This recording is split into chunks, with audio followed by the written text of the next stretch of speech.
The candles flickered against the glass, and my mother's voice cut through the laughter. 80,000 for Laya's studies in Paris, she said, lifting her glass. Forks paused. The room hummed with approval. Then I asked quietly, "What about me?" She didn't look up. "You don't deserve any help." The air thickened perfume steak and silence. I smiled, nodded, and let the moment burn into memory. That was the last dinner I ever attended. 4 years later, when my sister's car slowed outside my $5 million house, she called my dad crying, and none of them knew what I'd done to get there. When I was 10, birthdays meant sitting at the edge of someone else's spotlight. Laya's cake always came with cameras, confetti, and a speech about her potential. Mine came with a bus pass and a lecture about independence. I remember the bus driver's name, Henry. He used to wave every morning as I climbed on backpack heavier than my shoulders could handle. The seat beside me was always empty. At home, everything revolved around performance. Mom measured love in results. Dad measured it in returns. When Laya joined the debate club, Mom called it leadership. When I joined robotics, she called it a hobby, not a plan. She'd walk into my room, wrinkle her nose at the tangle of wires and code scribbles. "Try something people actually notice, Alice." Leia got the newer laptop, the bigger room, the family's attention, like a steady spotlight. I got the quiet parts, editing her essays, fixing her phone, running errands in the rain. Mom said I was helpful. Dad said I was practical. Neither of those words felt like love. One summer, I won a local coding competition. I printed the certificate myself because the email said, "Congratulations, your project ranked first." I showed it to Dad while he was fixing the sprinkler. He squinted at it, nodded once, and said, "Well, that's a start." Mom never asked what the project was. Laya posted about her Paris exchange interview that same night, and the comments filled our family group chat until my phone died from the notifications. None of them were for me. Dinner conversations always circled back to her. Laya's professors, Laya's grades, Laya's charm. If I spoke, Mom interrupted with, "That reminds me, Laya had the same idea last week, so I learned to let silence do the talking. It hurt less than trying." By high school, I'd built a small app that tracked bus routes for students without cars. The local paper called it a clever idea.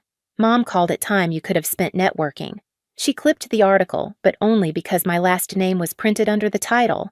At graduation, they sat front row, perfect smiles, pastel outfits. Laya cheered for a friend across the aisle while my name echoed through the auditorium. No one stood. I remember clutching my diploma like proof, not pride. That night, Mom hugged Laya and said, "I'm so proud of both my girls, especially you, sweetheart." I smiled because the camera was on. Later, alone in my room, I pinned the bus pass above my desk, right next to the certificate no one cared about. The rain outside hit the window in slow rhythm like a metronome keeping score. That was the night I understood the math of my family. Laya equaled light. I equaled silence. The night of the Paris dinner, the air smelled like polished silver and overcooked meat. Laya sat across from me, her face glowing under the chandelier, rehearsing French phrases, while our mother corrected her accent between sips of wine. I'd spent the day fixing a bug at the cafe's Wi-Fi, my fingers still smelling faintly of espresso and burnt circuits. Dad cleared his throat. "We've finalized everything. $80,000 for tuition, rent, airfare. Laya deserves to focus on her studies, not money." He said it like an announcement, not a decision. Mom nodded proud, her pearls catching the light. I thought he must have misspoken. 80,000! My fork froze halfway to my mouth. "That's the whole thing." He nodded once. "Of course, it's an investment in her future." The word investment stuck like a stone in my throat. I swallowed, forced calm, and said, "I'm short on my dorm deposit this semester. 2,000 would help.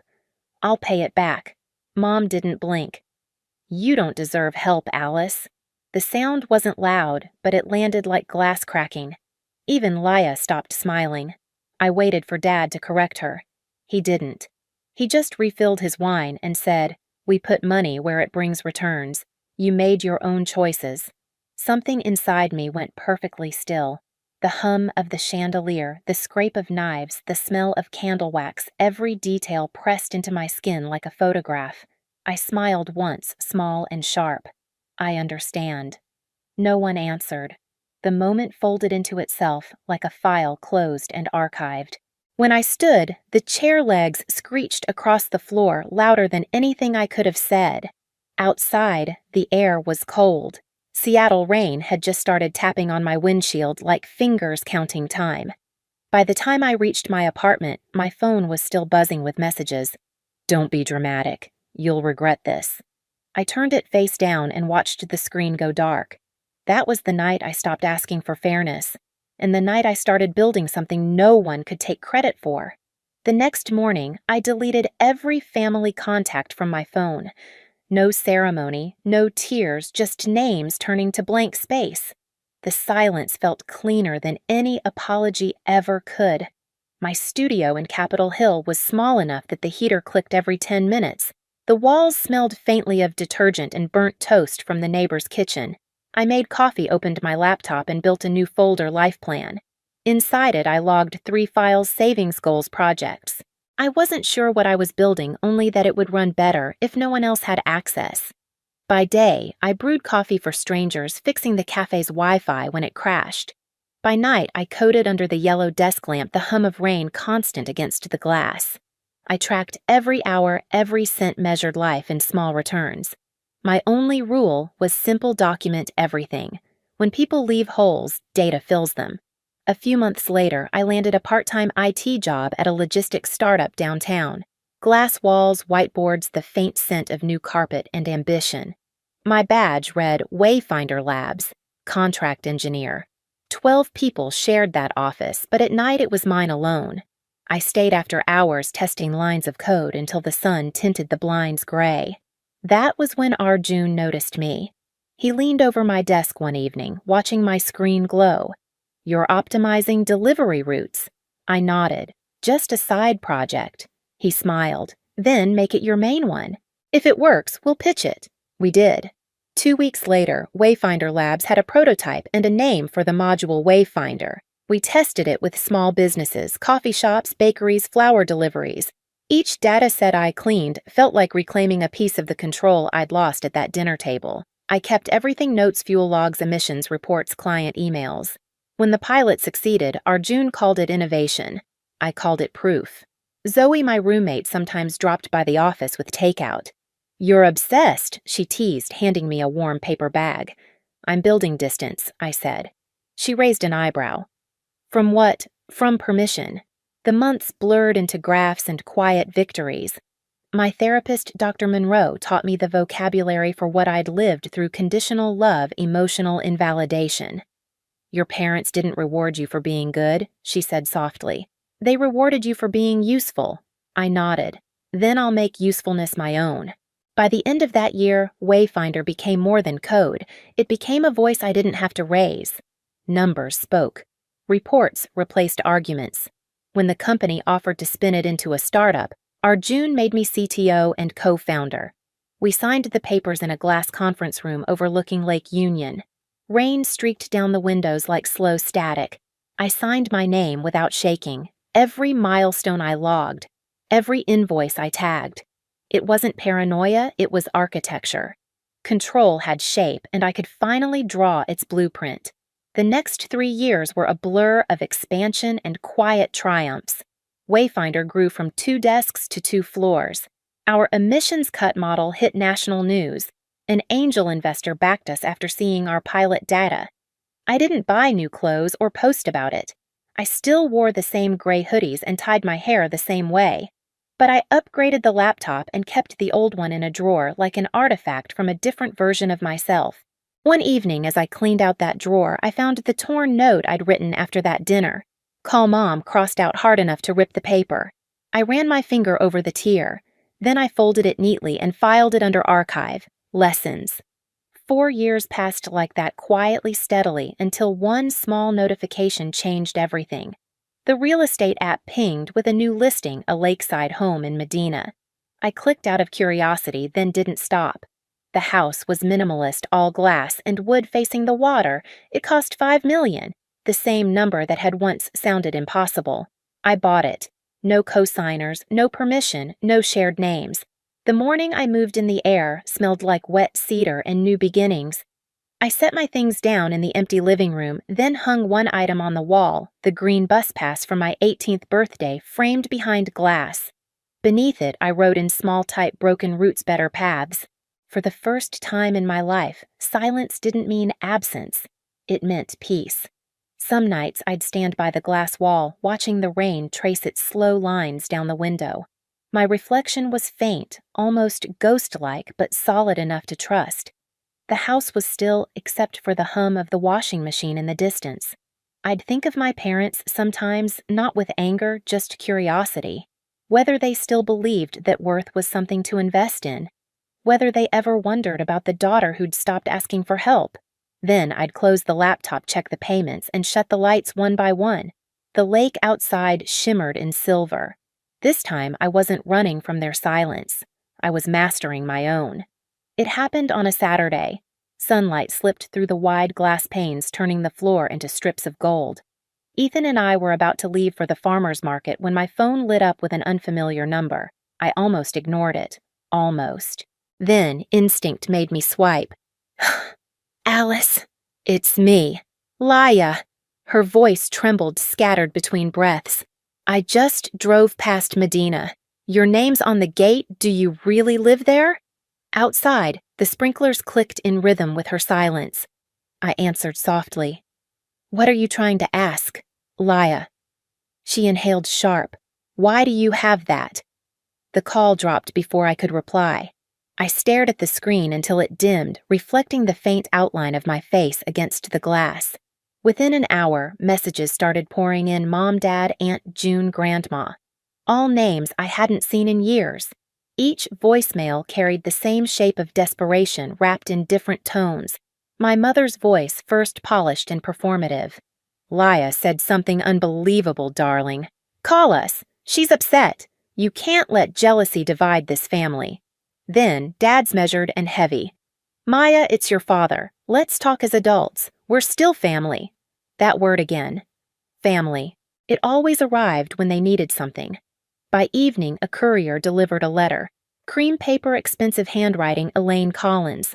The first line pretended warmth. Laya's expecting. You'll be an aunt.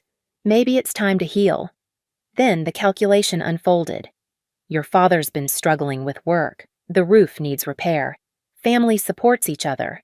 And the final line perfectly sharpened. I know you're not a cold person. I folded the paper once, twice, until it fit neatly into the trash. That night, I didn't cry. I didn't even get angry. I just reopened my old therapy notes, the one labeled Boundaries. I wrote a new line. They don't miss me. They miss the role I used to play. 3 days later, I sent 2 letters. The first to my mother-mom, if contact is to continue, 3 conditions. No money, no guilt, no surprise visits. I don't need apologies. I need space. The second to my father. You called it investment in return. Here's mine freedom. Let's close the account properly. He replied in a single text, meet me in Fremont. Thursday, 10 a.m. The cafe near the bridge smelled of rain and burnt espresso. He arrived on timecoat, still pressed eyes dimmer than I remembered. You look different, he said. Better or worse, different is fine. He tried to smooth things over, calling Mom's cruelty misunderstood. I listened quiet until he said we did what we could. Parents make mistakes. I met his eyes. It wasn't a mistake, Dad. It was math. He blinked. Math? You invested $80,000 in image. I built value out of nothing.